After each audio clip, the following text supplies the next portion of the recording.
up a channel, bringing smiles to the world. We're hitting first base. Marty Lurie with friends. Home run, you know the ways and the trends of stories, all with the mitch of the block. It's Marty and friends.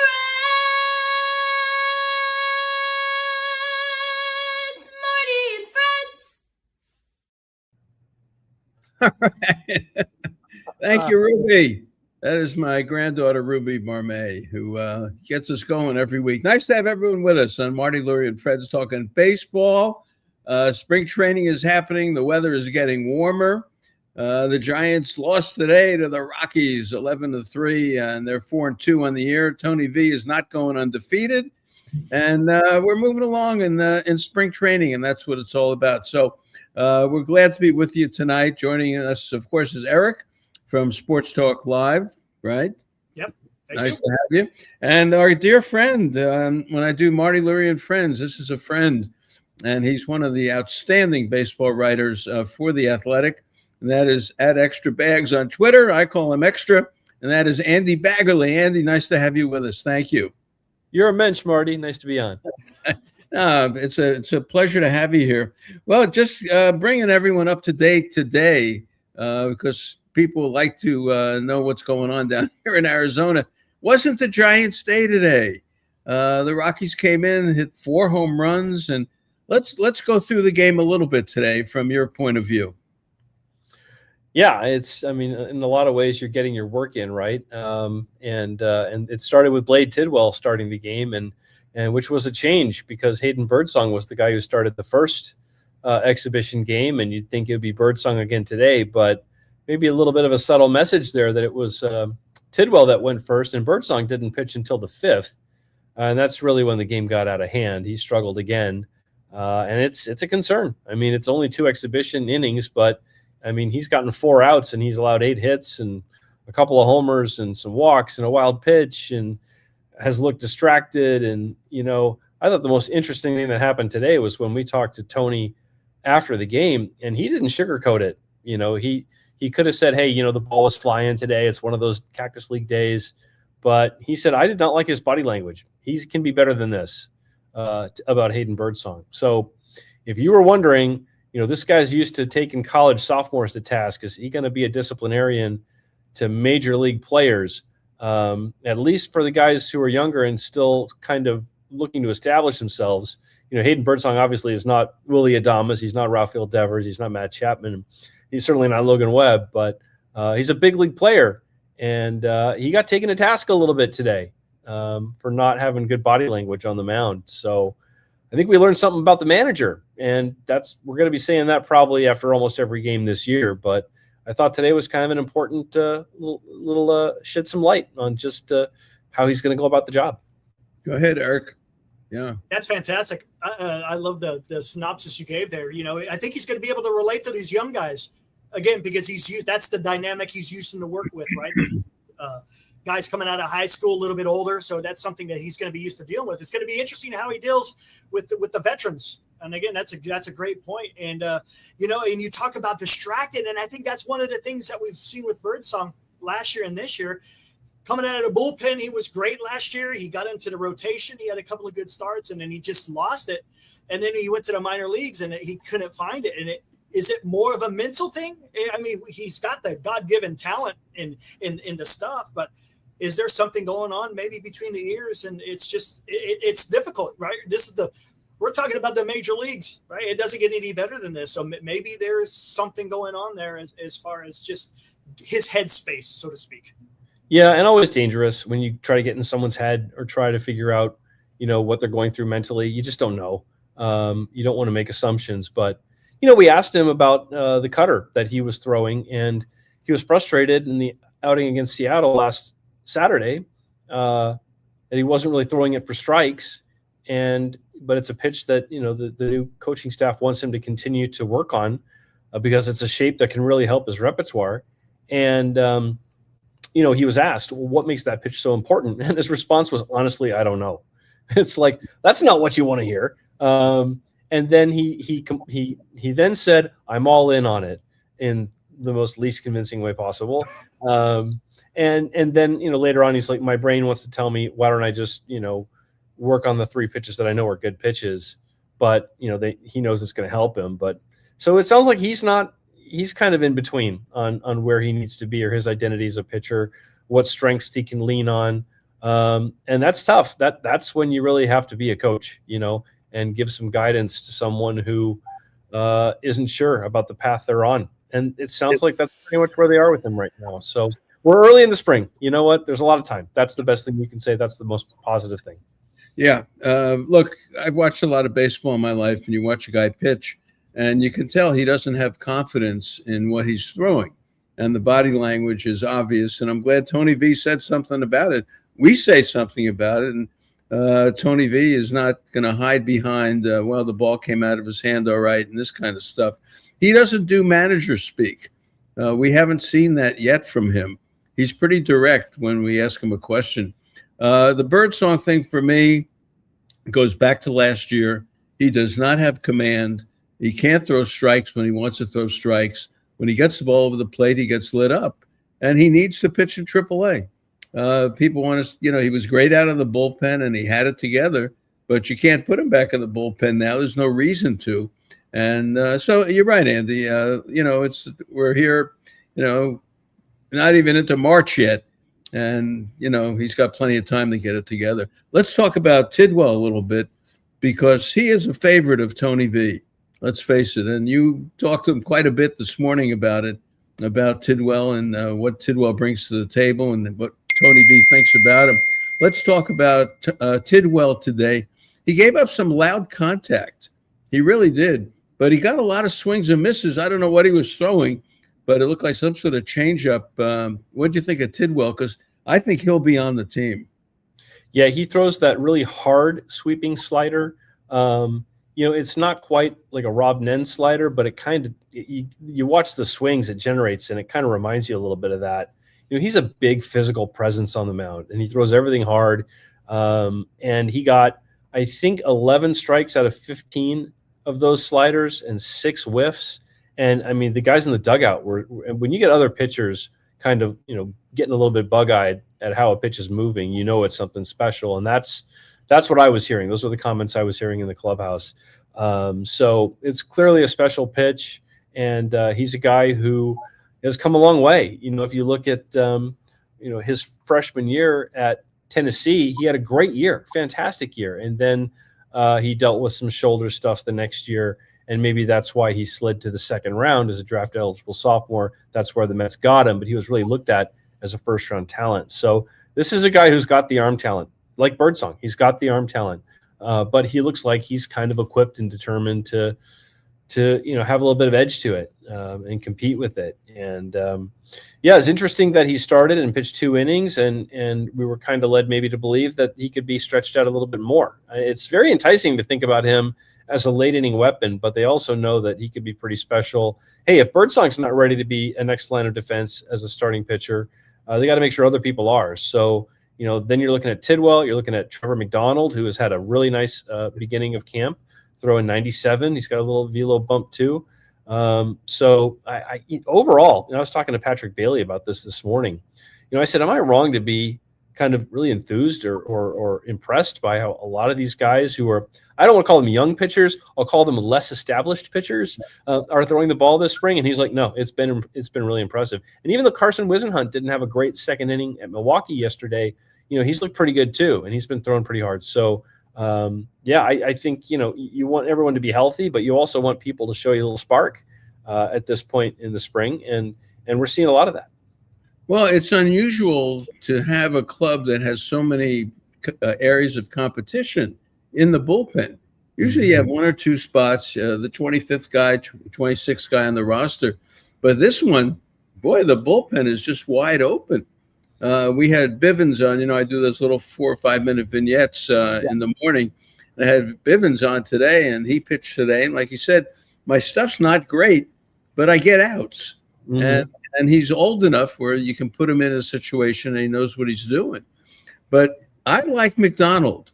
And tomorrow, there's something about the way McDonald throws, Andy, that I saw Sunday when he pitched against the Cubs. that ball was moving. And you saw other pitchers come in. The ball didn't move like it moved for McDonald. We'll see him tomorrow against the Brooklyn Dodgers. The Dodgers are coming with Yamamoto. It's going to be 12,000 people there tomorrow. It's going to be pretty crazy. They've already said it's a sellout tomorrow. But McDonald is the guy I'm looking at. How about you?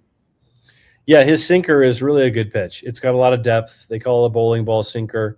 And he's, he can be a ground ball guy, but he can also, pitch with he can tunnel that pitch pretty well with his changeup, with his off speed. So, and he's a guy who really repeats his delivery well. He's athletic.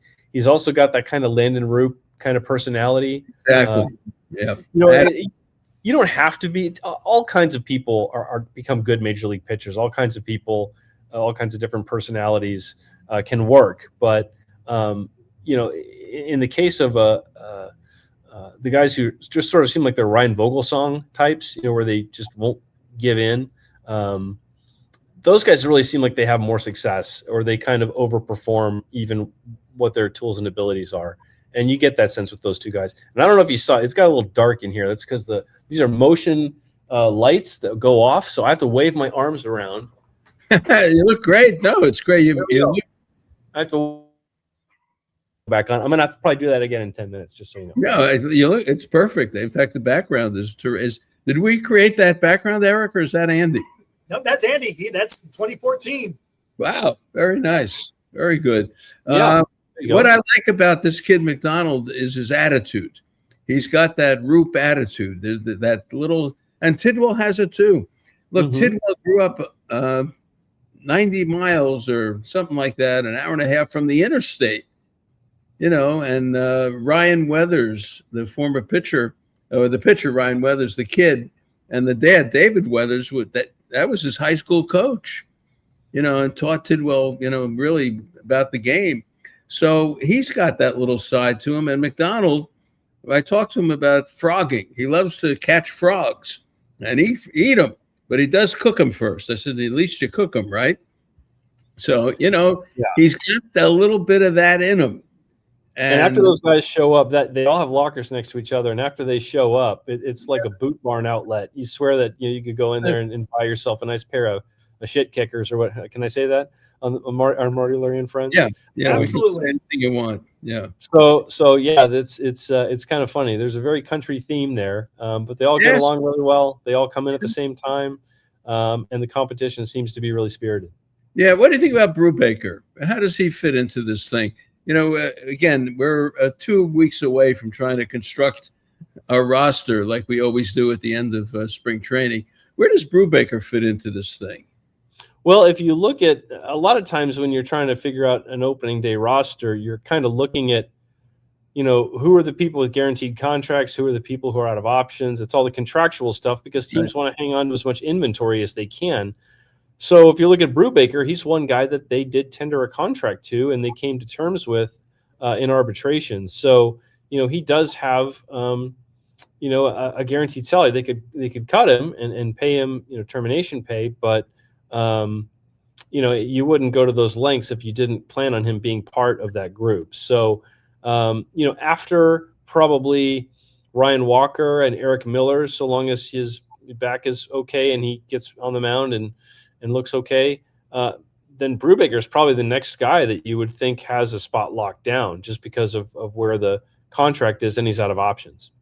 Yeah, I agree with you. And he could be the long guy. And I think they want him to be the long guy in this thing if something goes wrong. Have you talked to Malley at all? He's going to pitch on Saturday. I'm curious if you've talked to him, what your take is on Malley. No, there's really been nothing to ask him so far, Marty. I mean, he's I'm walking over to turn the light on, so I don't have to do that every 5 minutes. Yeah, there's really been nothing to ask him other than when are you pitching, that conversation's pretty short. So, and for a while he wasn't around because he was sick, but he's someone that they think a lot of, and we all know, what Bruce Bochy said about him from the time he was in Texas last year. Really pitched well. And, he's a big upside play, but he's got to be healthy. And so he hasn't missed time with anything physical other than just being sick. So, he's behind, but there's still plenty of time to build him up. And I don't think there's any concern. But I don't think there's going to be anything really meaningful to ask him about until we actually see him out there. There hasn't been a lot to ask him thus far. No, I'm going to talk to him tomorrow. I'd like to at least get him on the air for this weekend because I think he's going to pitch Saturday. So we'll get to see him. Let's flip away from the pitching because, it really is in some flux. It really is. I mean, look, Webb is leaving. And Webb is a big star now. You know that? He's not just a Bay star. He's a big star now. I mean, you think about it, and it almost seemed to me like overkill that Mark DeRosa really lobbied so hard for him. And it's like you got Skubal, you got Skeens, you got the 2 Cy Young Award winners. You got Joe Ryan, who's a really good pitcher. Well, now Joe Ryan's got some back spasms and might be out of the whole thing. Right. Skubal, who's going to be a free agent, is probably going to get a gobsmackingly huge contract in free agency. Is only willing to tolerate so much risk, and that's his prerogative. It's probably, just great that he's participating at all, given that. But he's told him, I'm making 1 start in pool play, and that's it. And which is not to say that the U.S. has a cakewalk in pool play, but it's one thing to try to beat, Brazil or the U.K. It's another thing to be in the semis or the finals against, the Dominican Republic or Japan, and he's not going to be starting those games, Skubal. So that makes Logan Webb a pretty darn important guy for USA. Yeah. I mean, he's going to pitch twice. He's going to pitch a pool play game, and then he's probably going to pitch either the quarterfinal or semifinal game assuming that they get where they think they're going to go. And so, he's a huge guy on that staff. It's going to be very, very important, that they've got him in the fold. And he says he's good to go for as long as the tournament is going on. And so, we're about to say goodbye to him, and he's going to go far, far away to the USA training camp at Papago Park right down the street where the Giants have their minor league complex. Yeah, but I mean, he's a national star now. The spotlight is going to be on Logan Webb. It really will. Yeah. It's good. Well, the hockey, the Olympic hockey thing was so huge. It's made the WBC. Eric, you agree with that? The WBC is bigger than ever now. Yeah, the WBC. I mean, over the last couple of tournaments that they've had, it's been phenomenal, right? It's the play has been fantastic. You had some great memories, right? You got who was it out there that robbed in center field? I can't remember who it was, but Adam Jones. Adam Jones, that's who it was. Went out there and went up over the wall. It was great theatrics, and of course he had Team Japan last year.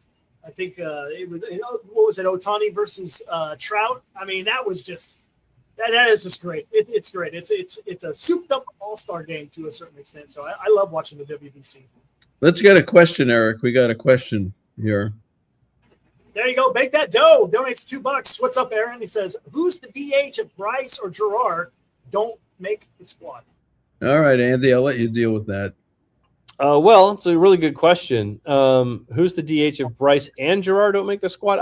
I would imagine that if Bryce is not on the team, Gerard certainly will be. He might be anyway.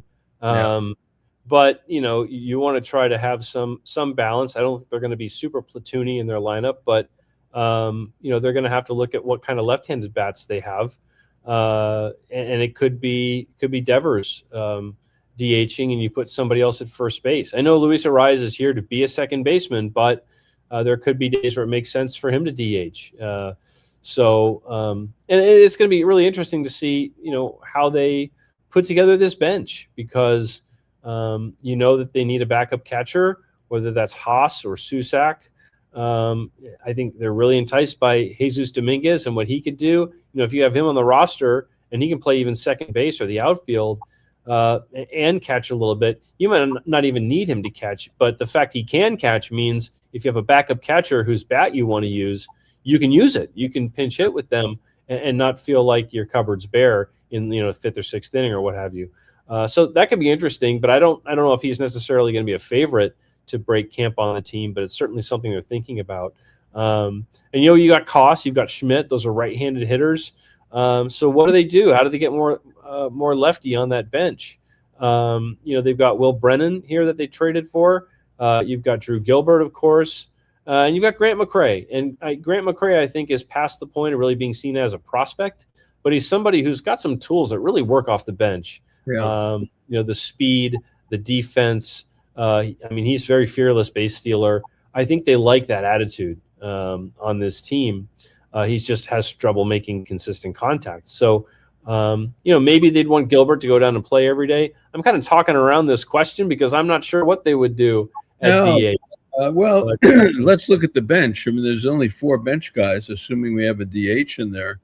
One's a backup catcher, and Schmidt and Koss probably are on the team. Then maybe one backup outfielder, or if you have 2 backup outfielders, and one of which would be a DH type. But that's the problem. What do you do with Matos? I mean, that's another guy, and he's actually having a nice camp so far.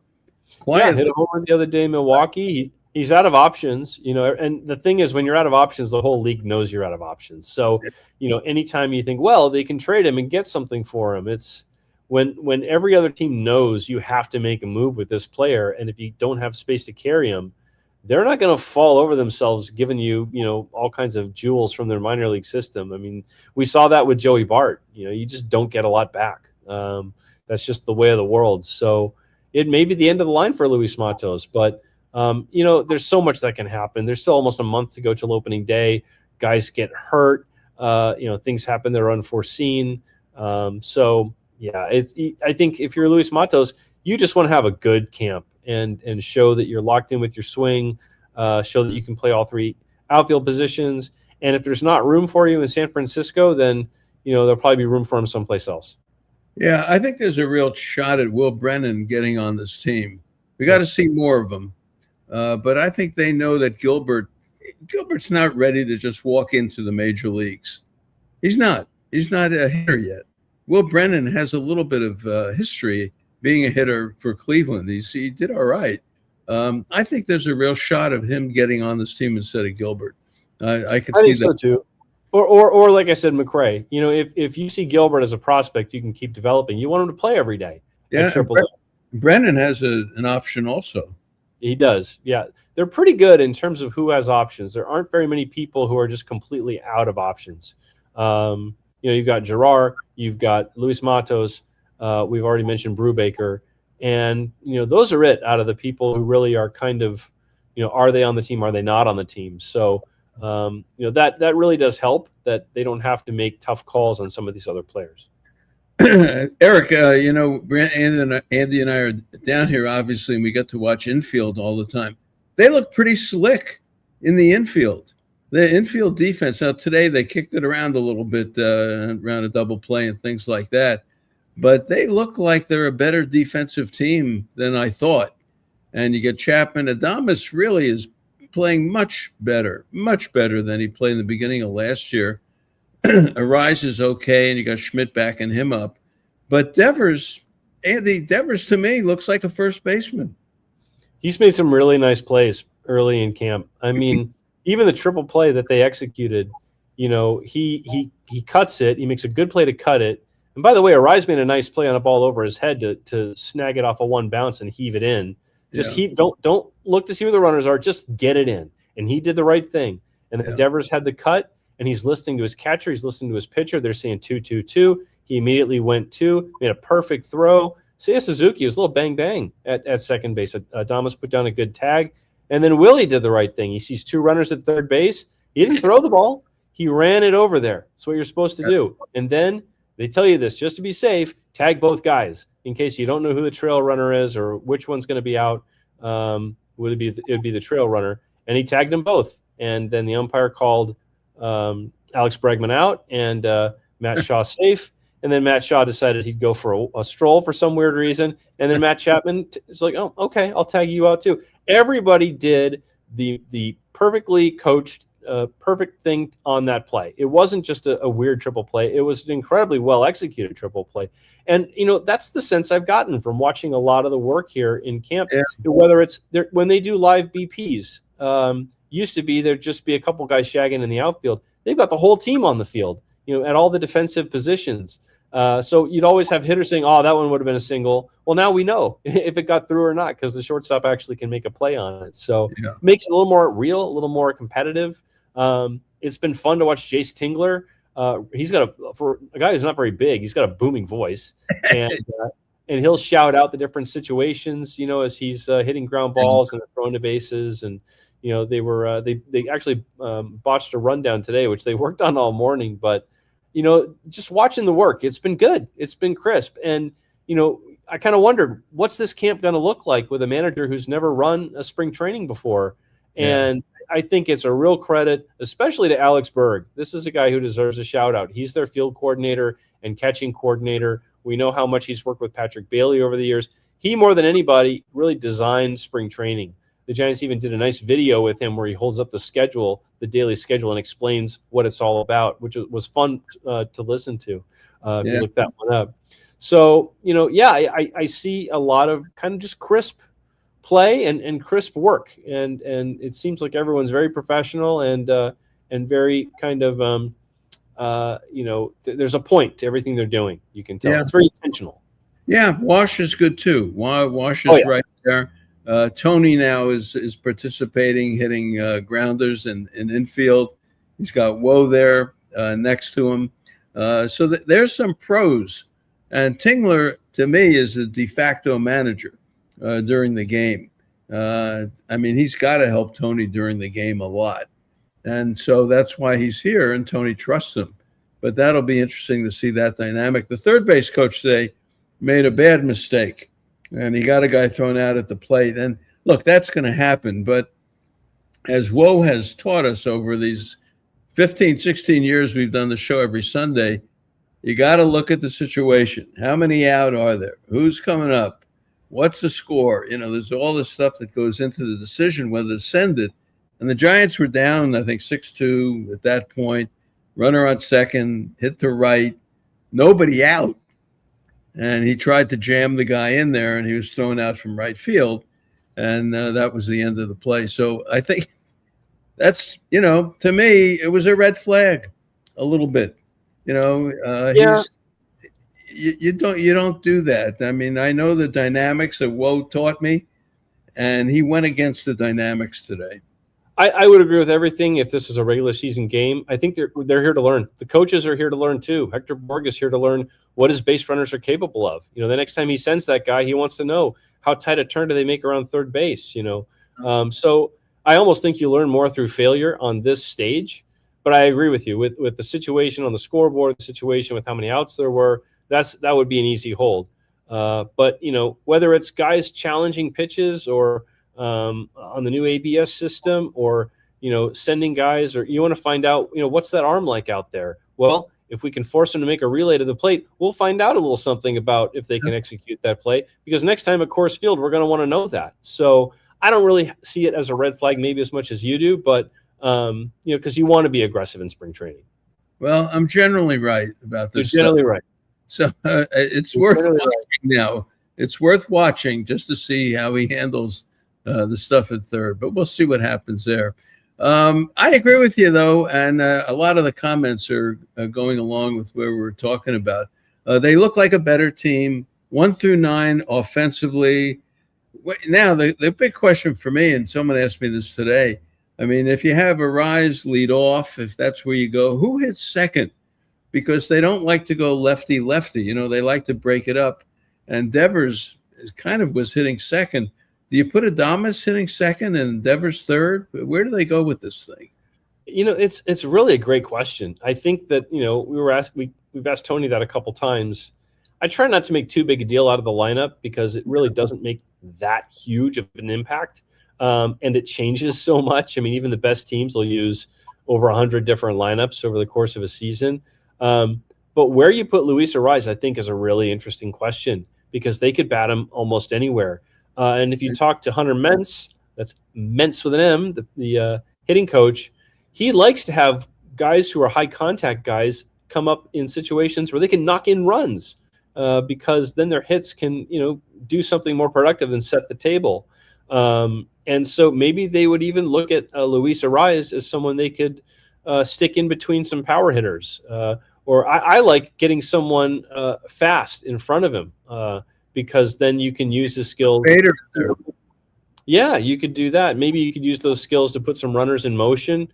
I love the hit and run. I wrote about this last week, and I know it's gone out of favor, and for good reason. Guys swing and miss way too much. The stuff's too good.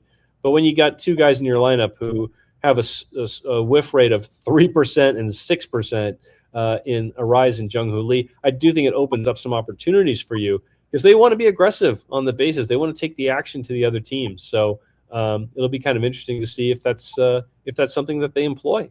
Well, Bader told us, right, Eric, when we had Bader on the little thing we did with him, Bader said he wants to hit ninth, and that's fine with him. And he likes to get on, and the Rise can hit behind him, and they can do some things. So Bader is very refreshing. You know, we haven't had a guy like this around for a while, and he walks around like a big leaguer, and he's different in the clubhouse. I like Bader. Andy, what's your take on Bader? Yeah, the thing that strikes me is he's got a routine. He really does have a routine, and he's very well spoken. He likes wearing cut off midriff shirts.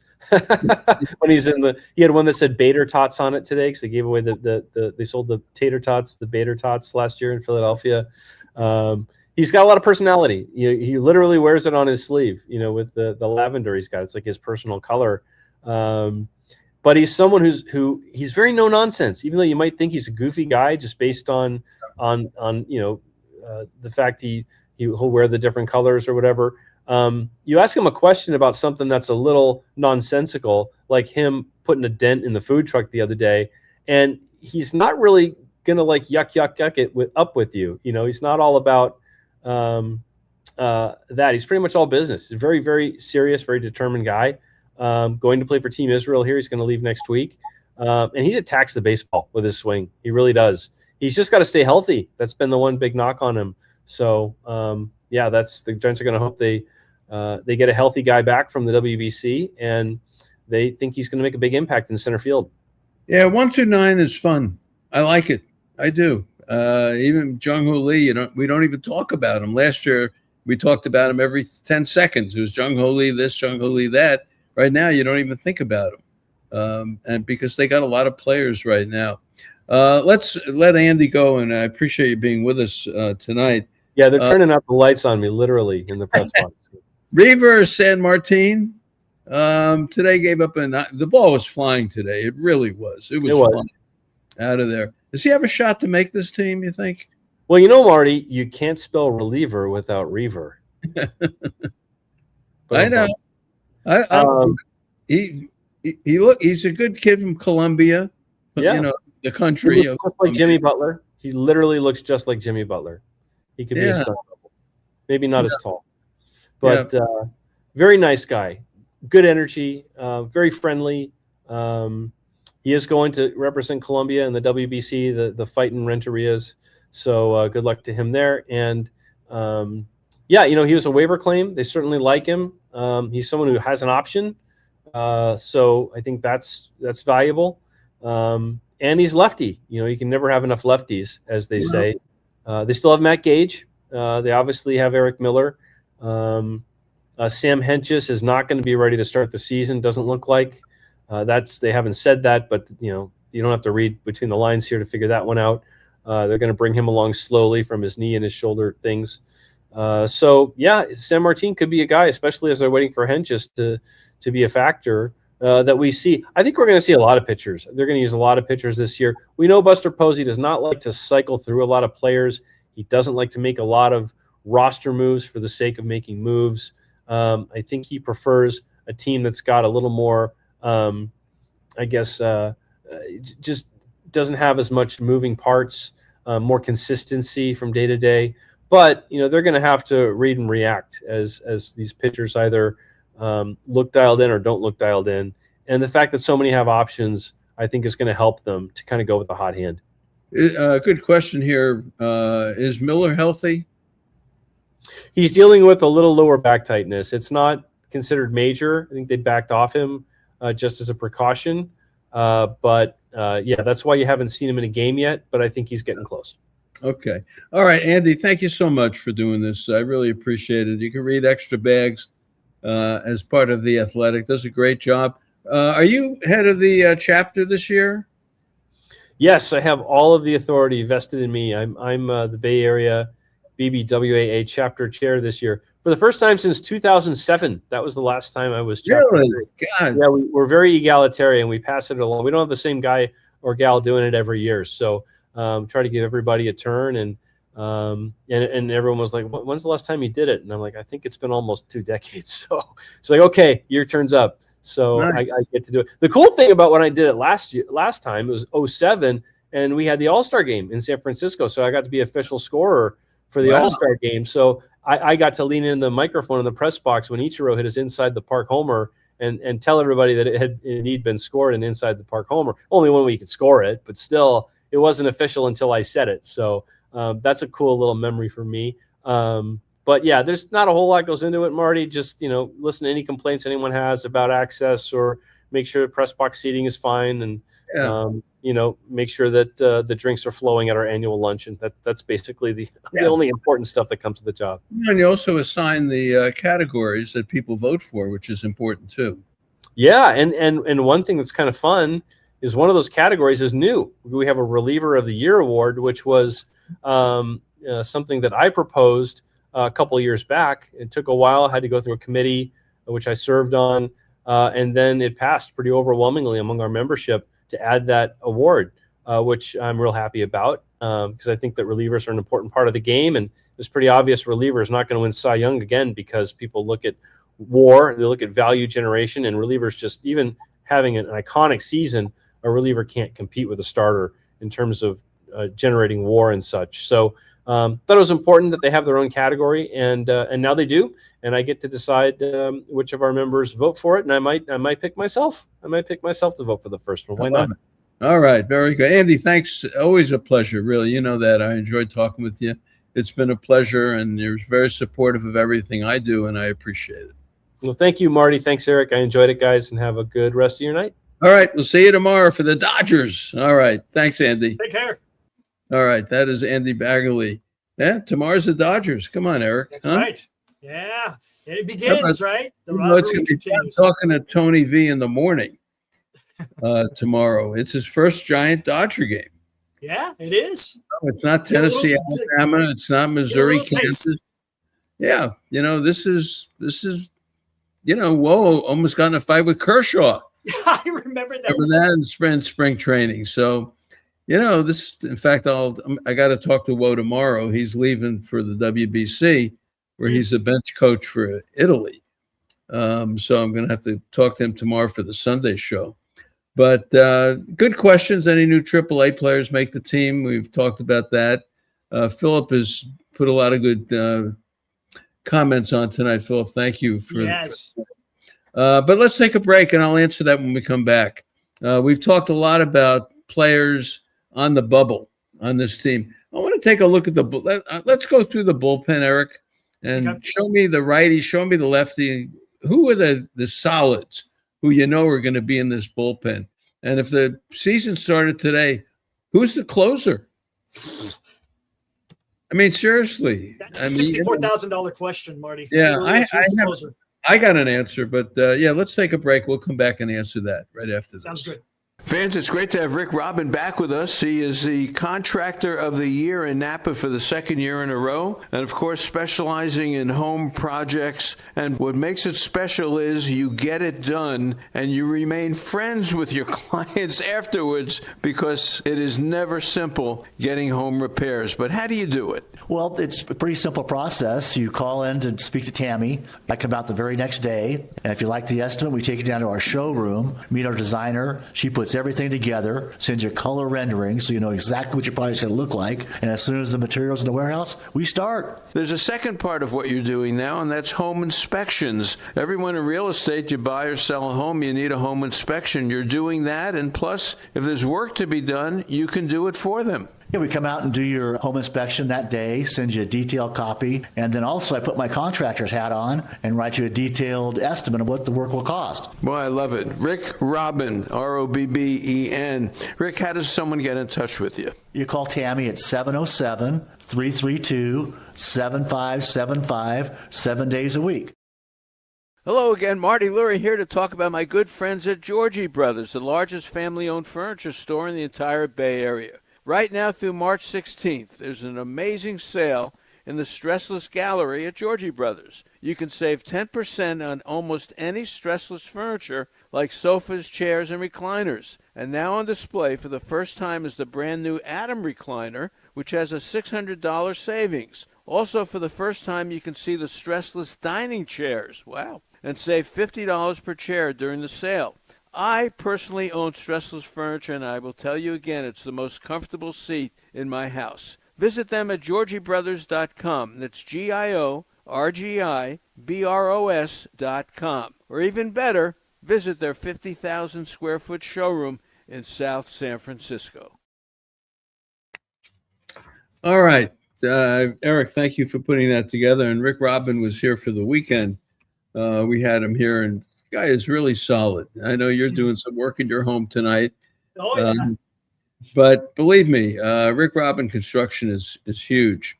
I say first, think of money laundering. Really, Eddie? Okay. Well, I don't think the Georgie brothers launder money. I don't think so. But all right, let's talk about the closer. I think if the season started today, Walker probably gets the job. And the only reason I say that is you need someone with experience. Mm-hmm. And Piguero, Bivens told me today when we finished our little interview together, he's working a lot with Piguero, throwing strikes and just, the mental part of the game and all that stuff. Piguero's got the arm. And if it wasn't Walker, I would go with Piguero as the closer. But he had a little bit of a hamstring. But I'm looking at the roster, and I brought the roster home tonight. I think Bivens is on the team. Brewbaker that's 2. Buto is 3. Mm-hmm. And he becomes very important because he may be the 8th inning guy. He could be the 8th inning guy. That's 3. I think McDonald is on the team as 4. Piguero is 5. And I think the Walker would be 6. Okay. And so that leaves room for 2 lefties, right? Yeah. And that's 2 lefties. And you go with Gage as one lefty and Eric Miller as the other one. I don't think you have 3 lefties on this team, especially with Hench's hurt. So you're looking at 6 righties. So now the big question is, what do you do with the bubble guys? Where does Seymour go? Where does Tidwell go? Where does Birdsong go? And all that. And I think they all go to Sacramento. Sacramento, right? And this is kind of a blessing in disguise. They're not let the kids play. Right. And they got options. It's not like they have to be on the roster or you lose them. The Giants still hold on to them. Just let them cook down in Sacramento, right? Let them get innings in. You have enough guys, veteran guys who I just listed. You don't need to jam up the roster. Now, McDonald, I think, is capable. I like the way the ball moves. I do. And, let's see tomorrow. Maybe the guy will get lit up tomorrow and it'll all be crazy. But I could see 6 righties, 2 lefties, and then your 5 starters. Right. And those are your 13. And I think it's Roop, Hauser, Malley. And I want to try to talk to Malley tomorrow. Of course, Webb and Ray. So that's what I go. I say send the kids to Sacramento and let them all get a lot of innings in, mm-hmm. and not sit in the major league bench. And we all have seen baseball enough to know that there, at some time, some or maybe all of those guys are going to eventually get a call up. Well, that's the deal. You see, then you can work them into the bullpen, however you may need them. Mm-hmm. But you start the season and all of a sudden, a guy doesn't pitch for a week. And he's sitting. Right. You got a 24-year-old sitting around for a week not pitching. That's not good. No. That's why I take Brewbaker, I take Bivens, I take Buto, Gage, McDonald. I think can handle it. And Piguero becomes a key guy, and with Walker. Do you see the Giants maybe making a move for maybe a Michael Kopech or something? No. I asked about that, and the reaction I got from various people as we sit around the dugout. You know how we do it. Mhm. Kopech is not physically ready, Oh, and got he's not physically ready, and he's way out of sync, way out of Gotcha. whack. So there's really no. But look, this team got Honeywell. right. Minor league deal. Forgot about him. Yeah. 31 years old. They brought him. This is the industry now. Everyone should understand that the industry is made up of players who are rehabbing, and their market value is lower, and everyone fights for them because they want to get them undervalued and let them heal up and then let them become regular parts of the rotation. Look at Scherzer today. Scherzer went to Toronto today. I saw that. I thought he was going to come here. I thought he was too. I thought he was coming here, and then he goes back to Toronto. Yeah. I could pitch out of the pen. That's Ibrahim, right? Yeah. There we go. I did this in fantasy camp. I talked to FP a lot about the fantasy camp today. He did a nice job with it. Nice. Yeah. Him and Glenn, right? Yeah. So Glenn is getting some games. I saw that. Yeah, I think the movie helped him too. Yeah, I think so. The Baseball Mensch, the Marty Lurie story, which is now you can rent it on Amazon Prime. Amazon Prime. We're accepted into the Phoenix Film Festival. That's great. In April. And then it's also going to be shown at the Cooperstown at the Hall of Fame in June. I'm going to go back and do that. Nice. And you said you're going to go to Yogi Berra, right? The museum. Yeah, the Yogi Berra Museum too. So I'm going to do that. But Devers hasn't gotten a hit yet. How about that? Yeah, I saw that.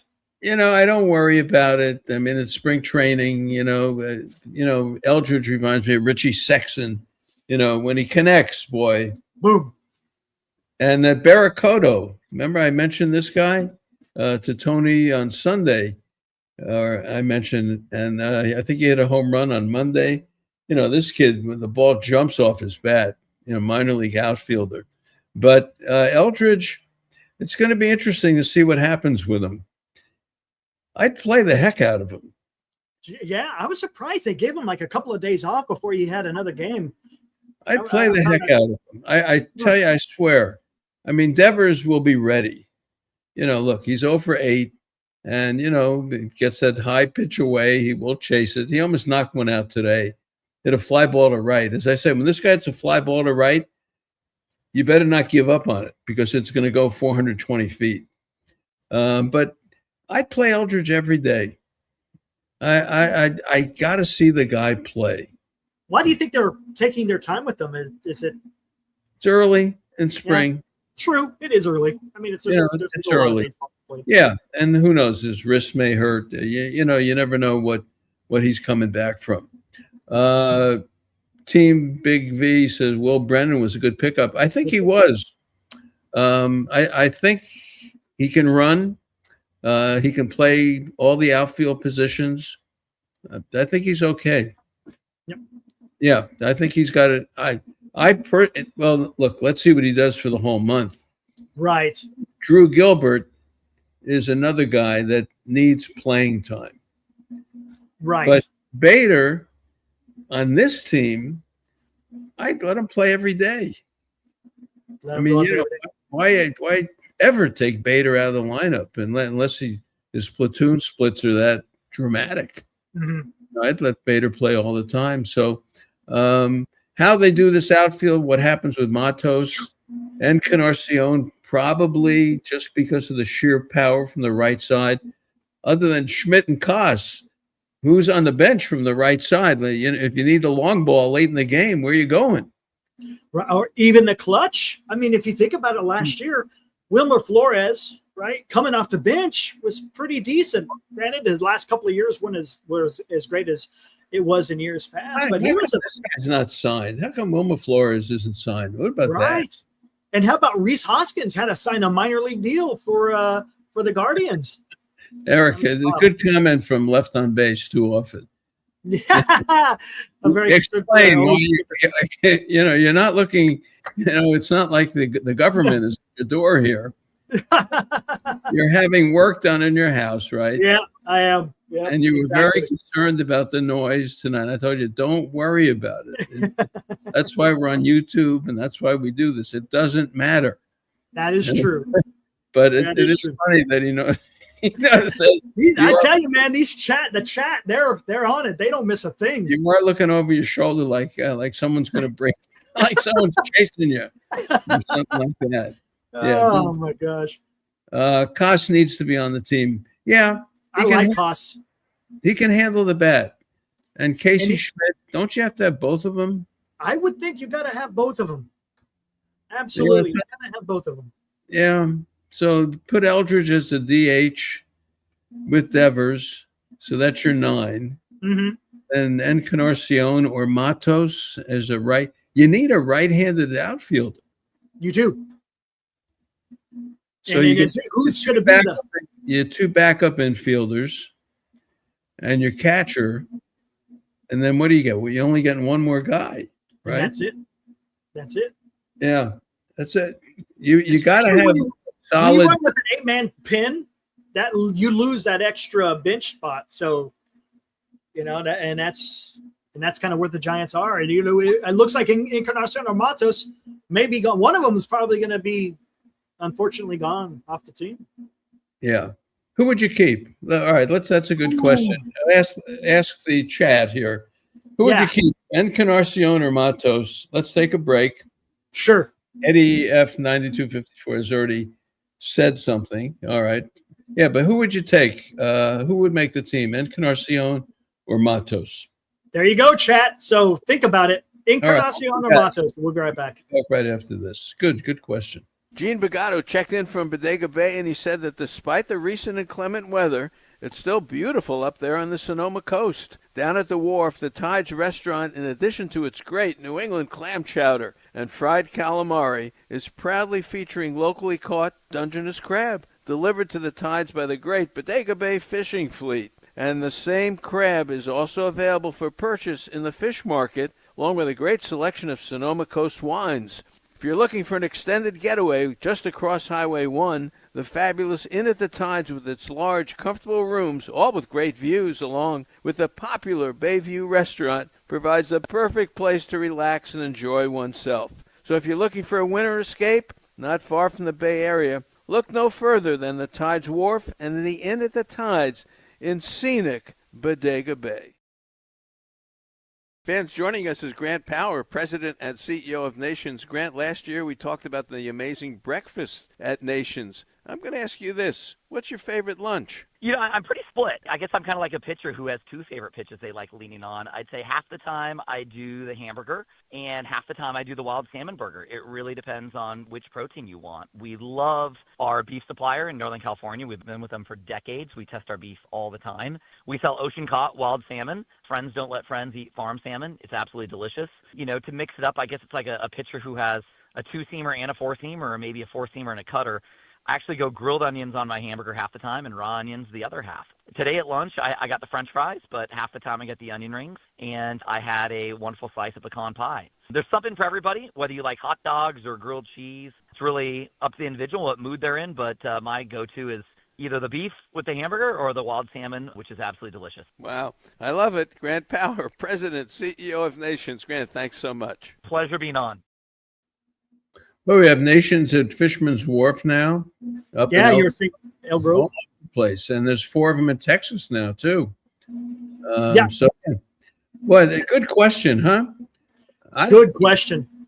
Eddie has, based on Matos, needs to play more often once he's benched. He's below average player. Yeah, it's true. I know. I would hope he has some value. Right. Hey, Marty, I'm going to talk to my guy, and then I'll be right back. Okay. What guy? All right. Eric is talking to his guy, whatever that means. All right. I would think, for me, Matos would be the one to be traded. That's what I would do. I would keep Encarnacion, And if Matos has any value whatsoever, I would do that. Lineup wise, as I tell you, in sitting out here and watching the games every day, first of all, I love the drills. The defense, the infield defense is much better. It really is. And they're sharp. As Andy said, there's a certain vibe around the team. They're putting out. This is not like just, a bunch of guys at spring training getting into shape. They're putting out. But I like Arise leading off. I'd have Adames at second. And after that, I would have Devers hit third. Then the guy who is the dilemma for me is Ramos. And that's the one.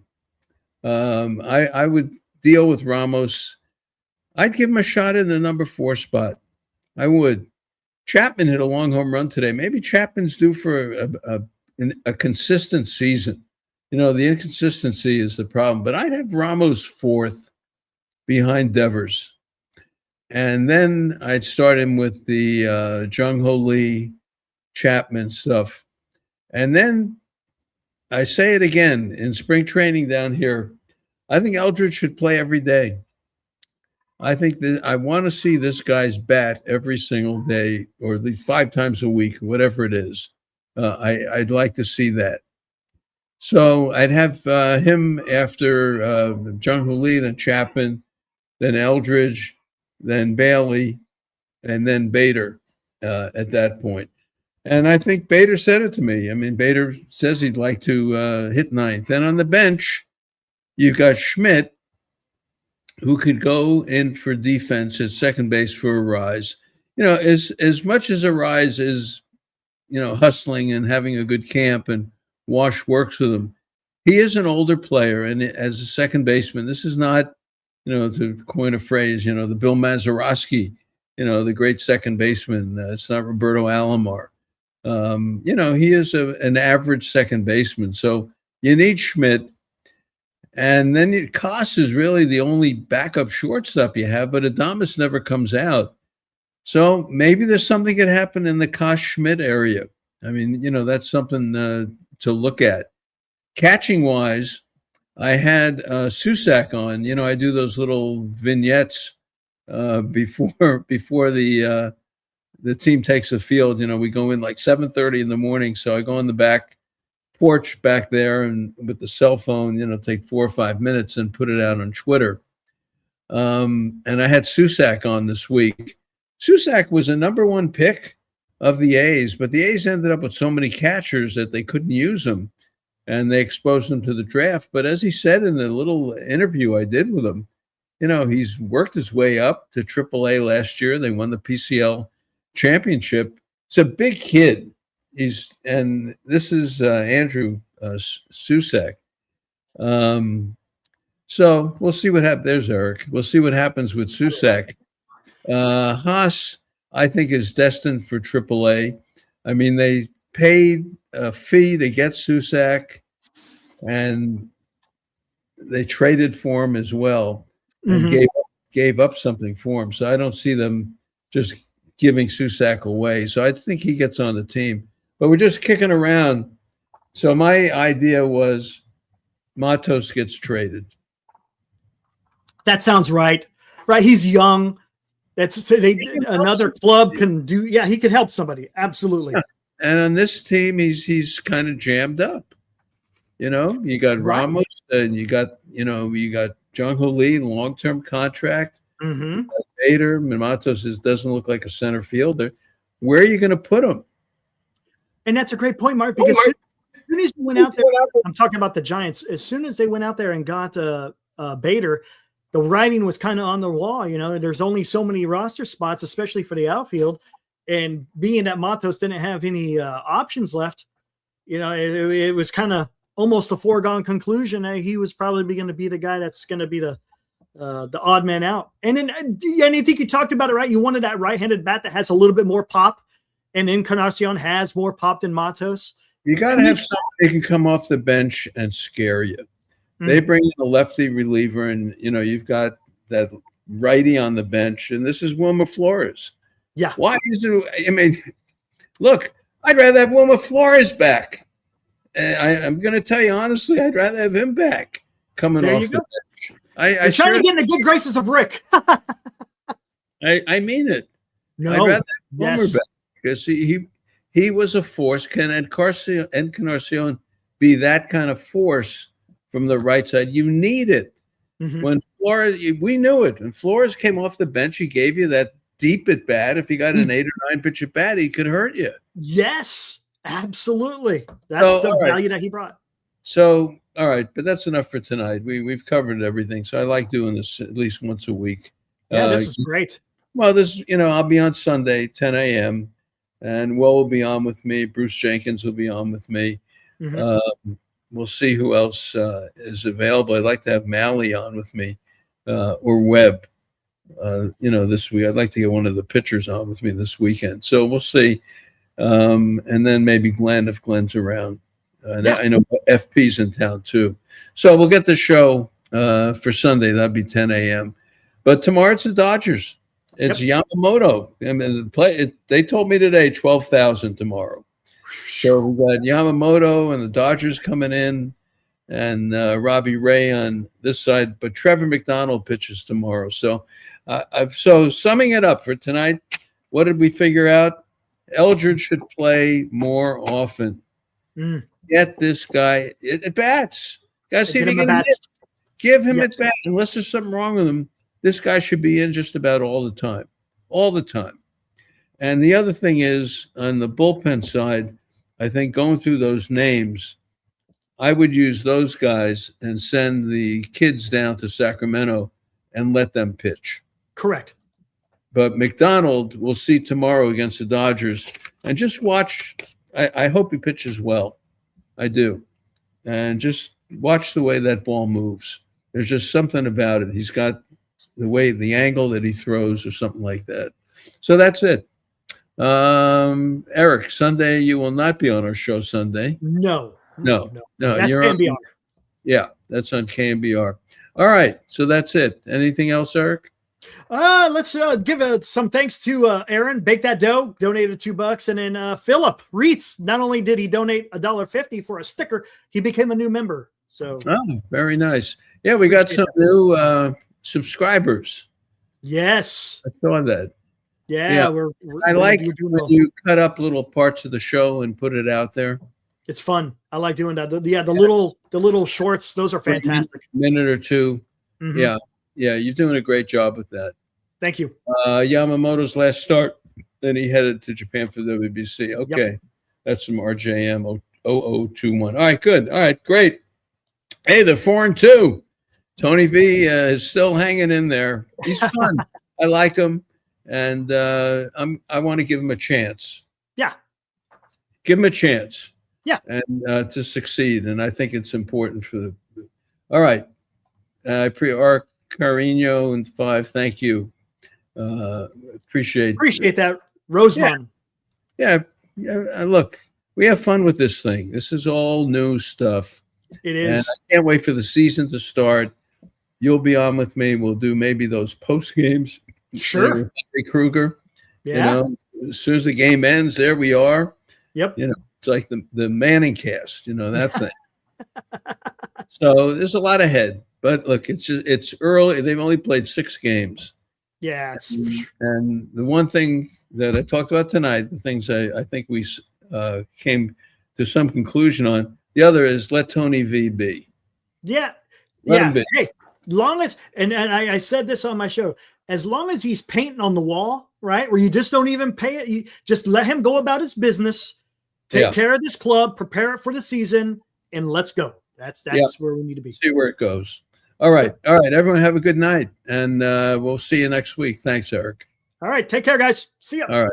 Bye-bye. Thank you kindly. Enjoy the next week. We've got a whole bunch of baseball to speak on here at Marty and